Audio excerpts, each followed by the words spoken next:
Hablamos con Miguel Ángel Díaz Escoto, presidente de la Asociación Nacional de Inteligencia Emocional, que ha venido a participar en el Congreso Laboralia.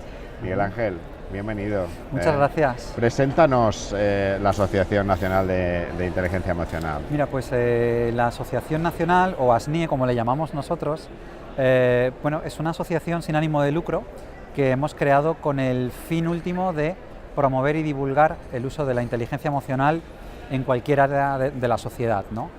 Estamos en un foro en el que hablamos mucho de organizaciones, donde obviamente la inteligencia emocional tiene un papel muy preponderante, ¿no? Pero sin embargo, también nosotros no queremos descuidar otras áreas, otros ámbitos, como puede ser el ámbito más personal, las familias, inteligencia emocional en la educación. Entonces, realizamos actividades precisamente con ese fin, ¿no? Promover y divulgar. En promover y divulgar, ¿qué áreas son? Has dicho, bueno, estamos en una, pero ¿qué áreas y qué programas concretos estáis desarrollando? Sí, pues mira, por ejemplo, dentro del área educativa, hace años ya que estamos realizando varias intervenciones de la mano de entidades que se encargan de formar a grandes colectivos de profesorado, donde, bueno, precisamente estamos ayudándoles a bajar este concepto de la educación emocional a las aulas, ¿no? Y a través de los docentes ser capaces de, dentro de los itinerarios pedagógicos, que haya presencia de esta educación emocional, ¿no? A través de un ciclo de conferencias que realizamos anualmente es donde nos permite trabajar y tocar otras áreas, como podría ser, por ejemplo, no sé, la familia, los entornos organizativos, el mundo del deporte. Hemos tenido varias conferencias sobre cómo influye la inteligencia emocional en deportistas de élite, ¿no? Y claro, desde mi punto de vista, un poco donde más cancha hay es el mundo de las que hemos venido a hablar de ello, ¿no? Hemos venido a hablar de ella laboral. Eso es. Cuéntanos, por favor, cuáles han sido los puntos principales que has tratado en tu conferencia. Mira, pues en mi ponencia básicamente lo que he pretendido es un poco hacer visible estas cosas que habitualmente no se ven dentro de las organizaciones, ¿no? Muchos ya intuíamos y sabemos, porque lo hemos vivido muchas veces, cómo influyen aspectos como el clima laboral, por ejemplo, en la productividad de las personas. Sin embargo, hasta hace unos años eso no se podía medir, no se podía cuantificar. Ahora, a través de por ejemplo, herramientas como evaluaciones psicosociales o evaluaciones del clima laboral, estamos cogiendo y estamos empezando a medir, y después de medir, que esto ya se hacía hace muchos años, lo que estamos haciendo es empezar a intervenir. Y estamos diseñando intervenciones para poder mejorar precisamente todas estas variables que evaluamos con ese estudio de clima o con ese estudio de factores psicosociales, ¿no?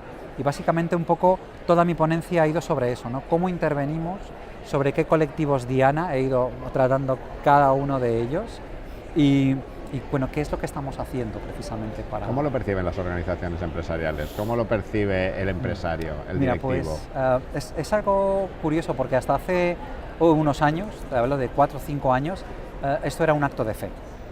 O sea, si topabas con un gerente o con un director general que era muy propenso, ¿no? Y muy próximo a esta lectura, si te llamaba, si estaba muy interesado y si te dejaba realizar cosas dentro de su organización. En los últimos años, ¿qué es lo que ha cambiado? Que cada vez manejamos más datos. Cada vez podemos justificar mejor, por ejemplo, cómo ese clima laboral de un equipo impacta hasta en un 30% en la productividad de ese equipo. Claro, cuando hablas de productividad, cuando empiezas a hablar... Porque el empresario parece que se fija mucho en la cuenta de resultados, evidentemente, pero cada vez se fija más en valores. Claro, porque al final yo creo que ambas cosas tienen que ir de la mano. Tan ilusorio es pensar que podemos trabajar sobre las personas sin que tenga un impacto en la cuenta de resultados, como solo centrarnos en la cuenta de resultados y olvidarnos de las personas. Es que ambas cosas tienen que ir de la mano. Con lo cual, ahora que empezamos a entender cómo confluyen estas dos variables, es cuando estamos empezando a intervenir, y desde ese punto de vista, claro, es que tocas sobre una variable y estás viendo el impacto que tiene en otra. Y era un poco ilusorio pensar que podíamos trabajar sobre las personas sin que hubiera un beneficio sostenible al final para la organización. Pero estamos encontrando la manera de llevar las dos cosas. ¿Y cómo un punto que me imagino que es muy difícil para... Es decir, ¿hasta qué punto puedo manejar esto dentro de una organización empresarial sin caer en determinadas cuestiones que paternalistas o pérdida de autoridad, etcétera? ¿Dónde tengo la línea divisoria? O ¿Cómo voy por ese filo de la espada? Fíjate que con esta cuestión que me lanzas, aquí lo que estamos haciendo es bajar 1 o 2 niveles más y empezamos a hablar de la propia microgestión, del propio líder o responsable del equipo, ¿no? Uno de los colectivos Diana con el que trabajamos son con los mandos intermedios, directivos, CEOs, porque precisamente nos hemos dado cuenta de que existe una carencia en el desarrollo de esas habilidades como gestores de personas. Muchas veces no se entiende bien esa figura, esa responsabilidad, y parece que si estoy muy próximo a las personas voy a dejar de ser disciplinado y de estar orientado a los resultados, y eso no tiene por qué ser así. Volvemos un poco al concepto de antes, ¿no? Si existe un equilibrio entre al final las demandas, lo que tú le pides a las personas, el estar orientado a esos objetivos, a esa productividad, esa rentabilidad, eso para nada está reñido con influir positivamente en el clima, estar muy cerca de las personas y preocuparte mucho por sus necesidades. Yo creo que al final son dos aspectos que se retroalimentan. Cuanto más orientado estoy hacia las personas y más me preocupo por sus necesidades, estoy incrementando mis probabilidades de que ellos también se vayan a preocupar por las mías. Y las mías al final son las de la organización porque es a la entidad que estoy representando. Razón y emoción, eso forma parte de la historia de la humanidad. Sin embargo, la inteligencia emocional es bastante reciente.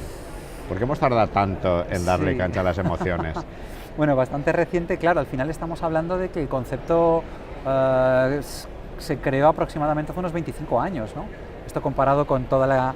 Sí, bueno, razones y emociones, así, la razón por encima, la emoción hay que reprimirla, etcétera, etcétera, etcétera. Así hasta, pero ahora no, ahora la emoción existe y tenemos que darle su protagonismo. Se tiene en cuenta y se puede trabajar y se puede estudiar. Yo creo que por eso, en estos 25 años de existencia aproximadamente del término de inteligencia emocional, en los últimos 5 ha habido un crecimiento exponencial. ¿Por qué? Porque cada vez gozamos de más herramientas, cada vez somos más personas las que estamos estudiando e investigando sobre estos aspectos, y entonces, claro, cuantas más personas al final están trabajando sobre un propio concepto, este concepto también va creciendo y evolucionando mucho más rápido, ¿no? Para mí, una cosa va de la mano de la otra. Hace un momento, en una entrevista que estaba realizando para Radio Nacional, me comentaban que es que, ¿por qué esta dicotomía entre lo racional y lo emocional que me lanzabas hace un segundo? Parece que ahora solo hablamos de emociones y nos estamos olvidando de la parte racional.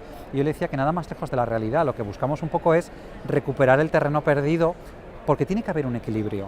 O sea, tan malo es regirnos solo por la razón y obviar totalmente la emoción, como que de repente esto que parece que ahora está de moda, ¿no?, de la inteligencia emocional, centrarnos solamente en esto y dejarnos guiar por nuestro instinto sin ser consciente de qué impacto tiene esto a nuestro alrededor.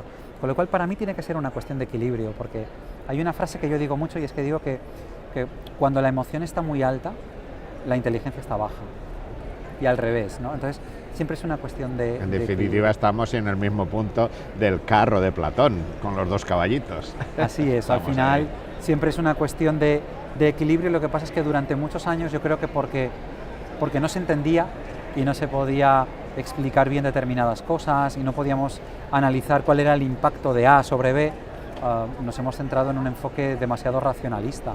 ¿Hacia dónde va el campo de la inteligencia emocional, los estudios de la inteligencia emocional y la aplicación en el campo del trabajo y en el campo laboral? Mira, precisamente va hacia este último término que me has lanzado, hacia la aplicación. El concepto está muy bien trabajado, está muy bien investigado, conocemos mucho, lo que falta es mucha investigación sobre la aplicabilidad. Faltan todavía muchos modelos que ayuden a bajar el concepto a tierra, ¿no?, y a decir, vale, este concepto de liderazgo emocional en este texto divulgativo tiene mucho sentido, pero ¿cómo aplico yo esto en mi organización cuando soy el director general de una empresa de 80 empleados, ¿no? Es más fácil en una pymes. Sí, bueno, en teoría es más fácil, pero también si no se hace el impacto es mucho mayor. Porque si en vez de un liderazgo emocional estamos o gestionando un liderazgo más tóxico y estamos influyendo negativamente sobre el clima, el impacto es mucho mayor, porque hacerlo sobre 60 personas es un 75-80% de la organización. Sin embargo, en una corporación de 10.000 personas, pues bueno, si tenemos algún líder tóxico por ahí en algún pequeño equipo... ¿Qué hacemos cuando eso dispersa. surge? ¿Qué hacemos? Bueno, pues lo que hay que hacer es intervenir. Sí. Sí, lo primero es, hace un momento comentaba que es hacer consciente al profesional del impacto que está teniendo su conducta y de los resultados que están teniendo sobre su equipo. Esto a veces no es sencillo, pero cada vez tenemos más herramientas y tenemos más evaluaciones que se pueden realizar, tanto colectivas como ya muy concretas sobre su propio perfil, para mostrarle datos tangibles de qué impacto está teniendo su estilo de dirección.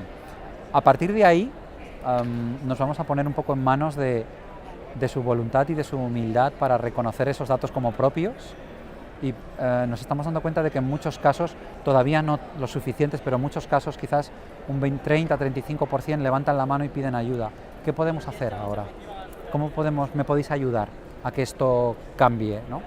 Y por eso estamos diseñando muchos planes precisamente pues de trabajo y de desarrollo de este tipo de habilidades emocionales en líderes, en colectivos y en pequeñas personas, que para mí son como los 3 colectivos diana dentro de una organización. Y en esas intervenciones. ¿Los departamentos de recursos humanos lo entienden?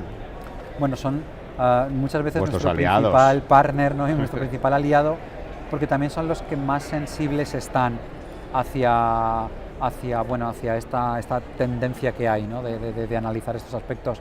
También es cierto que ha evolucionado mucho en los últimos 4 o 5 años, ¿vale? Yo tengo un pasado recurso humanista, provengo de las organizaciones grandes, y sí que es cierto que hace 12, 15, 20 años era más difícil encontrarte a responsables de recursos humanos sensibilizados hacia esto. Poníamos la etiqueta de gestor de recursos humanos cuando hablábamos muchas veces de administración de personal, o simplemente de gestor de prevención de riesgos, y ya está. Y no, para mí tiene que haber un área de desarrollo de recursos humanos que hable de, oye, ¿cómo estamos influyendo sobre el clima? ¿Qué necesidades tienen mis empleados, mis equipos, mis líderes?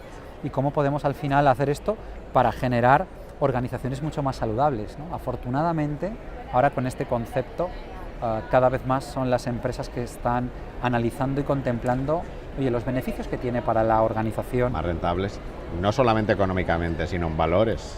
Así es. Y como por ejemplo, no sé, hace 20 años o 15 años existía la moda de oye, mi organización tiene que tener valores. En los últimos 10 años yo le preguntaba a todos los CEOs y directores generales, ¿aquí tenéis valores? Sí. Oye, ¿cómo los evaluáis? ¿Cómo los medís? ¿Cómo estáis proyectando a vuestras personas y les estáis facilitando que valores como la honestidad, el trabajo en equipo, sean capaces de bajarlos al final al terreno y sean capaces de que los vivan en el día a día? Y afortunadamente estamos encontrando ya maneras y ahí está la responsabilidad social empresarial. Miguel Ángel Díaz Escoto, presidente de la Asociación Nacional de Inteligencia Emocional, ha sido un placer hablar contigo, traer la inteligencia emocional aquí a Laboralia, y mucha suerte con tus proyectos, y que todo esto que hemos hablado en esta conversación sea una realidad, un presente y un futuro. Así es. Muchísimas gracias. Yo creo que nos queda un futuro apasionante por descubrir cosas, por investigar y por aplicar. Saludable y feliz. Así es. Muchísimas gracias.